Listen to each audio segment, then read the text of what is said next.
Om Sri Lakshmi Narsimhaya Namaha. Valmiki Ramayana, Ayodhya Kanda, Chapter 35. Sumantra Reproaches Kaikeyi. Summary. Minister Sumantra requests and reproaches Queen Kaikeyi and asks her to take back her impositions.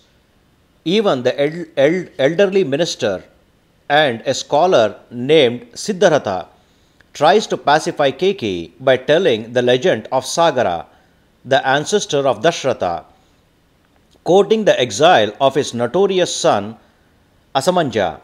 But she is adamant to all holy advices but wants Rama to go to forest.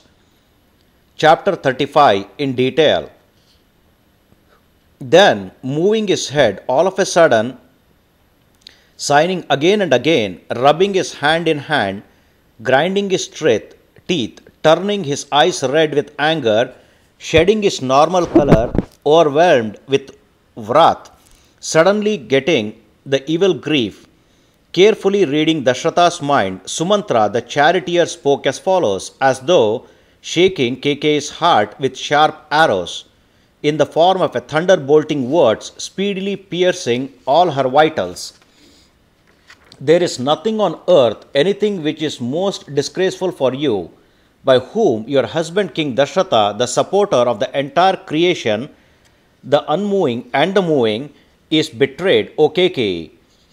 King Dasharatha is unconquerable as great Indra, unshakable as mountain, and imperturbable as a great ocean. By tormenting him with your actions, you are considered by me as murderess of your husband, and ultimately the exterminator of your race too. Do not despise Dasharatha the supporter, the bestower of boons, and your husband. For woman, will of the husband is superior to that of 10 million sons. After death of a king, kingdoms are obtained as per the age of the princess. But you want to deprive this condition in the case of Rama, the lord of Ikshvaku dynasty. Let your son Bharata become the king and rule the earth. Wherever Rama goes, we on our part shall go there. Now, any Brahmana cannot indeed dwell in your kingdom, as now you want to do such an act, transgressing the due limits. Certainly, all of us will proceed in the path followed by Rama. O Queen Kaikeyi, what pleasures will be derived through attainment of sovereignty when your relatives, all Brahmanas, a pious souls, desert you forever. Now you want to do such an act of impropriety. I am looking only with surprise why the earth is not immediately rent asunder, while you conduct yourself with such an act. It is also surprising me why rods of reproaching words, fierce and fearful to look at, uttered by great Brahmana sages, are not killing you, who are bent on sending Rama to exile. Who will nurture a neem tree, cutting down a mango tree with an axe, and a neem tree will not turn sweet for him who nourishes it with milk? I think by birth your nature is exactly as that of your mother. A proverb is quoted in the world saying that honey does not ooze from a neem tree. We know, as heard of in the past, your mother's conduct of evil satisfaction. Someone capable of giving boons granted a great boon to your father. By that boon he could identify the language of all created beings. The talk of those beings belonging to subhuman species could be known by him.